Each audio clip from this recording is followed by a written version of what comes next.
I play Richie Boyle, who is kind of the heir to the Boyle family throne, I guess. He's the son of Roy Boyle, who sort of runs the business, runs the block, kind of owns the neighborhood. So Richie's very, comes from a very sort of privileged upbringing. He wants to be, he feels very empowered in the family business. He kind of runs the show. He runs the crew a little bit. He's sort of the number two behind his pops. He calls the shots. He's probably a little protected around town too. Oh, he's a gangster, by the way. Richie and Leonard have a pretty surface relationship until we dive into the story that we see in the film. Leonard owns Leonard's shop is sort of a drop zone for us, and we kind of use it as we will for the business. And I mean, Richie likes Leonard. I think he gets a kick out of him. I think he always tries to get him to talk or something because he thinks he's got a funny accent, and he's probably the only, person with any kind of accent he's ever even known in his life, you know what I mean? It's a different time. It's 1950s Chicago, So Richard gets a kick out of Leonard, I think.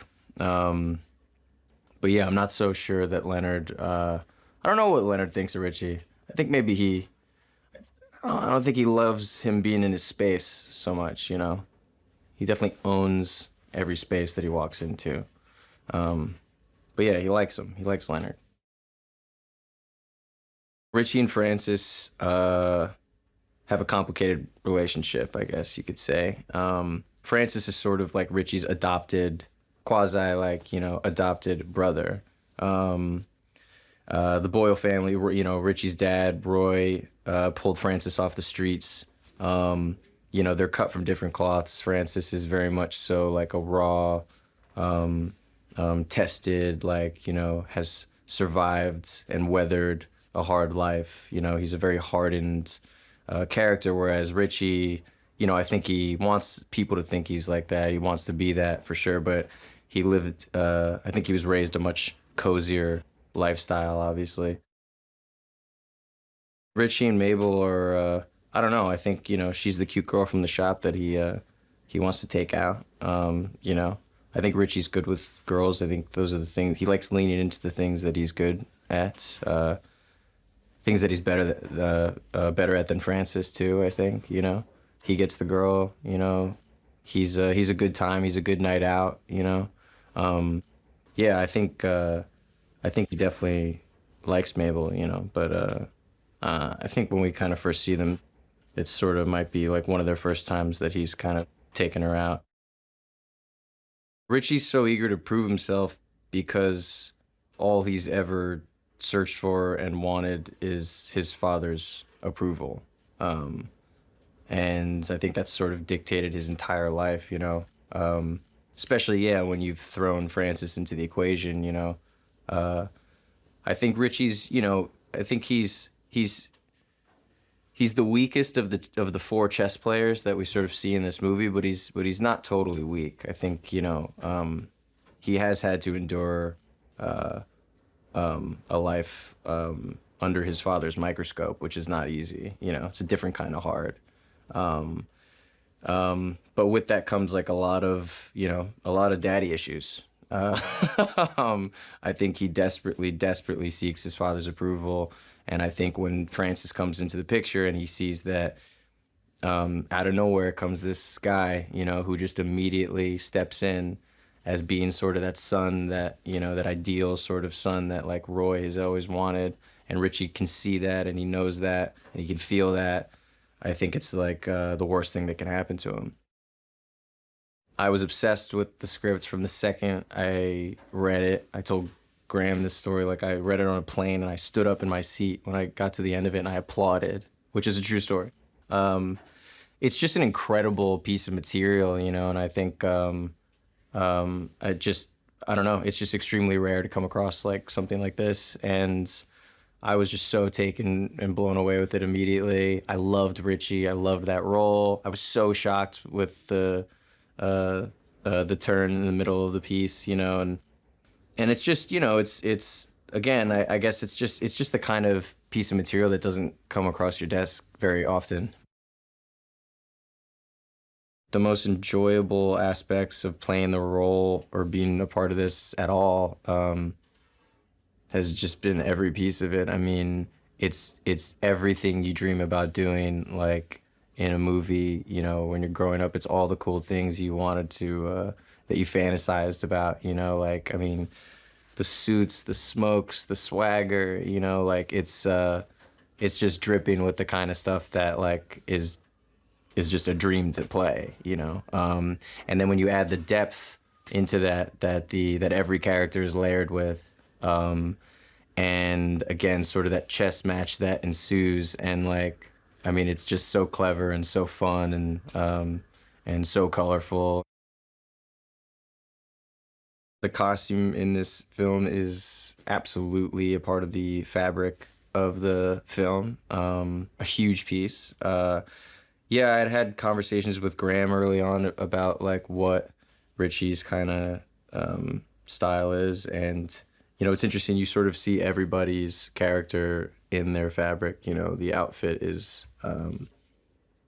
each of their outfits that they wear. It's, you know, we all sort of have a mask. Not everyone is totally what they seem to be. You know what I mean? And I think the clothes play a huge role in that.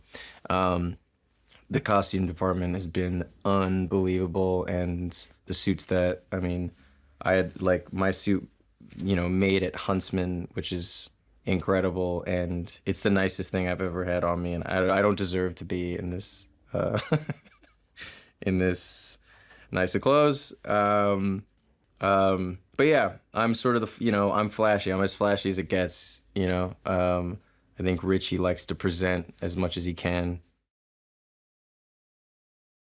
This cast has been amazing.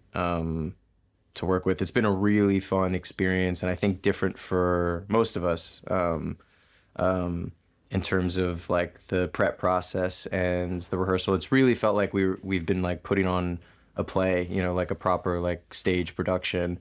It's one location, you know, so we have control of shooting in sequence, in order, you know.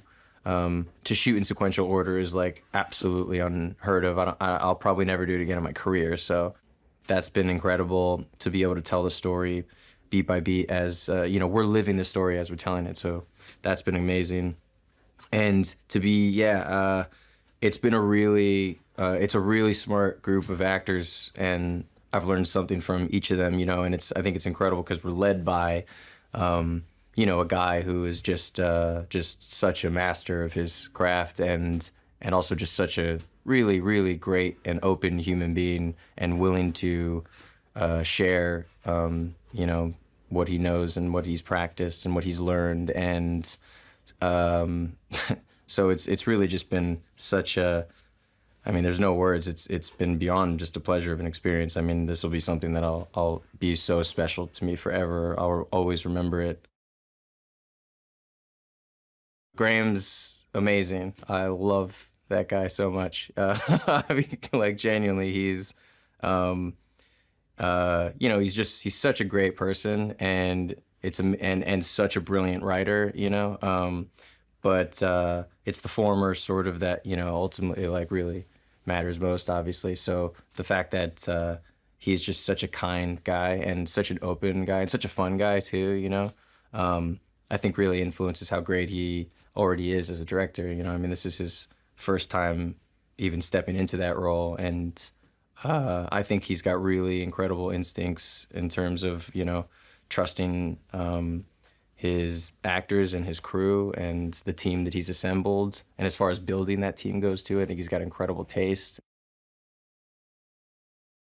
This is a film that was made, I'd say, not only in the time where theater going was, you know, the only thing to do, the only option, and something we're losing more and more of, but it's also the type of film that, you know, you would want to see like in the cinemas, you know. So I think it's such a treat to see something that's such a, you know, homage and throwback to like one of these, you know, classic noir gangster films. You know, you got to go to the theater to see that kind of thing, you know. Also, Dick Pope is an incredible cinematographer.